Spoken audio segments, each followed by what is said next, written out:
تم نے میرے ایک ہم مذہب کے ساتھ کیسا بےرحمانہ سلوک کیا ہے کہ وہ خواب میں آ کر مجھے پکار رہا ہے۔ افریدی وحشیوں کی مانند چیختا رہا۔ سپاہیوں نے اس کی ایک بھی نہیں سنی۔ ایسا محسوس ہوتا تھا جیسے وہ پتھر کے ہو گئے ہوں۔ پھر وہ اپنی بے کسی پر رونے لگا۔ راج محل کے ایک کمرے میں افریدی کی آنکھوں سے اشک جاری تھے اور کم شیام کے مندر میں جادوگر رام دیو سنیاسی انند پال کی لاش دیکھ کر چیخ رہا تھا، آخر تو اپنے بدترین انجام کو پہنچا اور تیرے لیے آگ کے دروازے کھل گئے۔ وہ آگ جو ایک پاپی کا جسم جلانے کے بعد اس کی روح کو بھی جلا دیتی ہے۔ راجہ رتن سنگھ اور رانی پدمنی نے بھی سنیاسی انند پال کی لاش کو دیکھا۔ اس مختصر سے کمرے میں کئی طرح کے جمے ہوئے خون کے نشانات نظر آ رہے تھے۔ یہ سنیاسی کی کٹی ہوئی زبان سے بہنے والا خون تھا۔ سپاہیوں کے اطلاع کے مطابق انند پال نے 3 دن کی بھوک اور پیاس کے بعد ایڑیاں رگڑ رگڑ کر جان دی تھی، مگر اس کے چہرے پر اذیت و کرب کا ہلکا سا عکس تک نہیں تھا۔ موت کے خوف اور تکلیف سے اکثر چہرے بگڑ جاتے ہیں، مگر سنیاسی کا چہرہ مرنے کے بعد بھی کچھ اور روشن ہو گیا تھا۔ اس کے ہونٹوں پر بچوں جیسی معصوم مسکراہٹ تھی اور آنکھیں نیم باز تھیں، جیسے انند پال کسی کا انتظار کرتے کرتے تک کر سو گیا ہو۔ اس دوران رانی پدمنی خاموش کھڑی سنیاسی انند پال کے کمرے کا جائزہ لے رہی تھی۔ اچانک اس کی آنکھوں سے حیرت اور بے چینی جھلکنے لگی۔ سمراٹ، آپ فضول باتوں میں وقت برباد کر رہے ہیں۔ اس دیوار کو دیکھیے جس پر ہمارا دشمن اپنی آخری تحریر چھوڑ گیا ہے۔ پدمنی کی آواز سن کر راجہ رتن سنگھ اور رام دیو چونک اٹھے۔ ان کی نظریں بیک وقت اس دیوار کی طرف اٹھ گئی تھی جدھر رانی پدمنی اشارہ کر رہی تھی۔ رام دیو نے بآواز بلند اس تحریر کو پڑھنا شروع کیا جسے سنیاسی انند پال نے لوہے کی کسی نوکیلی چیز سے دیوار پر نقش کیا تھا۔ اہل چتوڑ، میں تمہاری اس دنیا سے بہت دور جا رہا ہوں جس میں ہوس، ظلم اور جھوٹ کے سوا کچھ نہیں۔ میں نے بچپن سے لے کر بڑھاپے تک پتھر کے دیوتاؤں کی خدائی تسلیم نہیں کی، اس لیے مندر کے ایک کمرے میں محصور کر دیا گیا۔ تم نے مجھے اچھوت سمجھ لیا کہ میں راجہ رتن سنگھ کا معتوب تھا اور اس ریاکار مداری کے آگے اپنے سروں کو جھکا دیا جس کا نام رام دیو ہے۔ پھر اس وقت میری زبان کاٹ دی گئی جب میں نے سارے بتوں کو چھوڑ کر ایک اللہ کی بندگی اختیار کر لی۔ میں دروازے دروازے پھرا کہ میں تمہیں اشاروں سے اس عذاب کی خبر دوں جو کسی خونی آندھی کی طرح چتوڑ پر منڈلا رہا ہے، مگر تم بدنصیب تھے کہ اپنے ہی جیسے ایک فانی انسان کے خوف سے گھروں کے کواڑ بند کر لیے۔ جب مکین اپنے مکانوں کا ایک ایک روزن بند کر دیں تو پھر حیات بخش تازہ ہوا کہاں سے آئے گی؟ مجھے معلوم ہے کہ ایک دن سیاہ رسم و رواج کے حبس میں تمہارا دم گھٹ جائے گا۔ تمہارا ایک جرم یہ بھی ہے کہ تم نے مجھ پر پانی بند کر دیا۔ کہنے والے کہیں گے کہ میں پیاس سے مر گیا، لیکن ایسا نہیں ہے۔ بے شمار لوگ اس طرح بھی مرتے ہیں کہ ان کے منہ میں گنگا جل ہوتا ہے، پھر پانی کی کیا حیثیت ہے؟ میں تو اس اللہ کے حکم سے فنا ہوا جو اپنی ذات میں تنہا ہے۔ اگر تم مجھے پانی پلا دیتے تو شاید میرا پالنہار تمہارے تالابوں، چشموں اور آبشاروں کو سرخ ہونے سے بچا لیتا، مگر اب ایسا نہیں ہوگا۔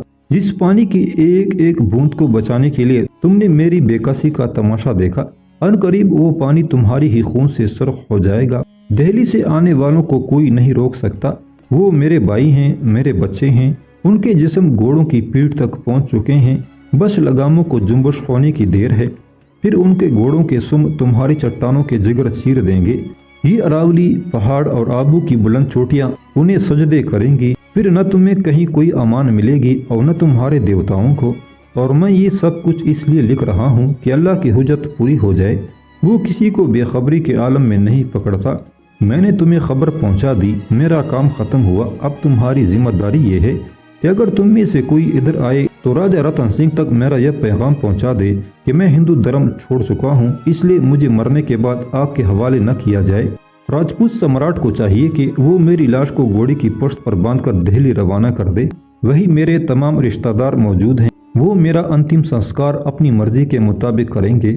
اگر یہ بھی ممکن نہ ہو تو پھر میرا مردہ جسم راج دود کے سپرد کر دیا جائے کہ مذہبی رشتے سے وہ میرا بیٹا ہے، اسے معلوم ہے کہ اللہ کے ماننے والوں کو دنیا سے کس طرح رخصت کیا جاتا ہے۔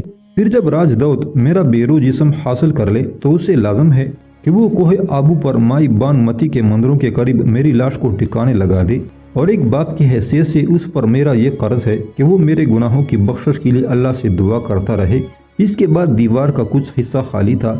اندازاً ایسا محسوس ہوتا تھا جیسے سنیاسی انند پال نے یہ عبارت اپنے قدموں پر کھڑے ہو کر تحریر کی ہے۔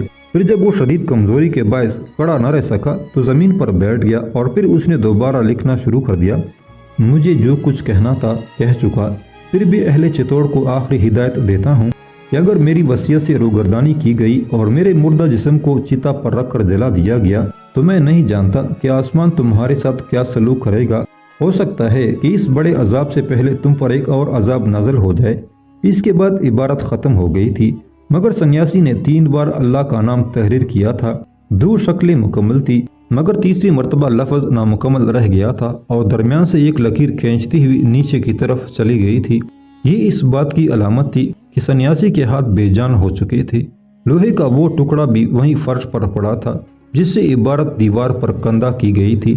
خود سنیاسی کی لاش دروازے کے قریب پڑی تھی۔ ایسا لگتا تھا کہ آنند پال نے اپنا آخری پیغام یا وصیت لکھنے سے پہلے دروازہ بند کر دیا تھا اور پھر مرنے سے پہلے وہ زمین پر گھسٹتا ہوا سینے کے بل دروازے تک پہنچا تھا اور کواڑ کھول کر دنیا سے رخصت ہو گیا تھا۔ رام دیو نے سنیاسی کی تحریر پڑھ کر راجہ رتن سنگھ اور رانی پدمنی کی جانب دیکھا۔ وہ دونوں سکوت کے عالم میں کھڑے تھے اور ان کے چہروں پر وحشت برس رہی تھی۔ اب کیا ہوگا مہاراج؟ راجہ رتن سنگھ نے لڑکڑاتی ہوئی آواز میں کہا۔ سنیاسی کی لاش کو آگ کے حوالے کریں، دیوتاؤں کا قہر اسے پونگ کر رکھ دے گا، پھر سارے چتوڑ پر یہ حقیقت کھل جائے گی کہ آنند پال کتنا بڑا جھوٹا تھا۔ رام دیو کے ایک ایک لفظ سے سنگدلی ظاہر ہو رہی تھی۔ راجہ رتن سنگھ نے بظاہر رام دیو کی تجویز کو قبول کر لیا تھا، لیکن ابھی اس کے دل میں ایک خلش سی باقی تھی۔ مہاراج، ہمیں اس نازک صورتحال میں مہامنتری سے مشورہ طلب کرنا ہوگا۔ وکرم سنگھ کا روشن دماغ ہر آڑے وقت میں ریاست کے کام آیا ہے، ایسے موقع پر مہامنتری کو نظر انداز نہیں کیا جا سکتا۔ راجہ رتن سنگھ نے کچھ دیر سوچنے کے بعد کہا۔ پھر جب مہامنتری وکرم سنگھ کو شاہی رتھ میں بٹھا کر خم شیام کے مندر لایا گیا تو صورتحال کچھ الجھ گئی۔ وکرم سنگھ نے سنیاسی کی لاش دیکھی تو دل پکڑ کر رہ گیا۔ مہامنتری جانتا تھا کہ آنند پال پر جس وقت تشدد کیا جا رہا ہے اس کا انجام دردناک موت کے سوا کچھ نہیں ہوگا، مگر جب موت مجسم ہو کر سامنے آئی وکرم سنگھ کے دل پر قیامت سی گزر گئی۔ وہ سوچ بھی نہیں سکتا تھا کہ سنیاسی تیسرے دن ہی پتھروں کی اس دنیا سے چلا جائے گا۔ زبان کٹ جانے سے انسان کو موت واقع نہیں ہوتی۔ غمزدہ مہامنتری اپنے ڈوبے ہوئے ذہن کے ساتھ سوچ رہا تھا۔ پھر کیا؟ راجہ رتن سنگھ نے دوسرا حکم جاری کر کے سنیاسی پر تمام دروازے بند کر دیے۔ وکرم سنگھ ابھی اپنے سوال کا جواب تلاش ہی کر رہا تھا کہ راجہ رتن سنگھ کی باروب آواز گونجی۔ وکرم سنگھ، یہ ہمارے دشمن کے ماتم کرنے کا وقت نہیں ہے۔ ہم دیکھ رہے ہیں کہ تمہارے دل میں ہمارے بدخواہوں کے لیے کچھ نرم گوشے موجود ہیں۔ بالآخر رتن سنگھ نے وہ بات کہہ ڈالی جس کی طرف رام دیو نے اشارہ کیا تھا۔ نہیں سمراٹ، میں آپ کے دشمنوں کا خیر خواہ نہیں ہوں۔ وکرم سنگھ نے اپنی طرف بڑھنے والے طوفان کو روکنے کی کوشش کی اور وہ دل و دماغ کی بکھر جانے والی ساری قوتیں سمیٹ کر کھڑا ہو گیا۔ پھر یہ سب کچھ کیا ہے؟ راجہ رتن سنگھ نے غضبناک لہجے میں کہا۔ جب ہم نے مہاراج کے آشرم میں سنیاسی کی ناپاک زبان کاٹی تھی اس وقت تم شدت غم سے بے ہوش ہو گئے تھے۔ اب یہ محسوس ہو رہا ہے کہ جیسے آنند پال کی موت نہیں آئی خود تمہاری جان بدن سے نکل جانے والی ہے۔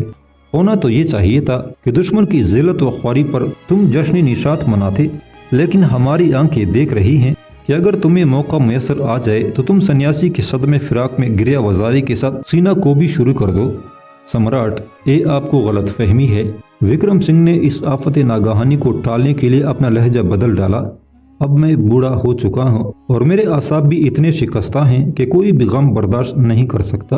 میں آنند پال کو ایک گیانی ضرور مانتا تھا، لیکن میں نے آج تک آپ کی وفاداری پر کسی شے کو ترجیح نہیں دی۔ راجہ رتن سنگھ مہامنتری کی وضاحت سے تو مطمئن نہیں ہوا، مگر رانی پدمنی کی بروقت مداخلت نے اسے راجپوت حکمران کے غضب سے بچا لیا۔ سمراٹ، یہ بات درست ہے، نرملا کی ماں کے دیہانت نے مہامنتری کی دنیا ہی بدل ڈالی ہے۔ شیر جیسا دل رکھنے والا اب کسی کا خون بہتے ہوئے نہیں دیکھ سکتا۔ اپنی اس کمزوری پر قابو پاؤ وکرم سنگھ، کیا خبر تمہیں کل خون کا دریا دیکھنا پڑ جائے۔ راجہ رتن سنگھ کا غصہ تو ختم ہو گیا تھا، مگر انداز گفتگو تحقیر آمیز تھا۔ فی الحال تم اس نیچ انسان کی آخری دمکی کا جائزہ لو جس کے غم نے تمہیں نڈھال کر دیا ہے۔ راجہ رتن سنگھ نے دیوار کی جانب اشارہ کرتے ہوئے کہا۔ پھر جب وکرم سنگھ نے سنیاسی آنند پال کی پتھر کی سینے پر رقم کی جانے والی تحریر پڑھی تو اس کا دل پگھل کر آنکھوں کے راستے باہر آنے لگا اور جسم اس قدر لرزا کہ وکرم سنگھ کو دوبارہ فرش پر بیٹھ جانا پڑا۔ مہامنتری،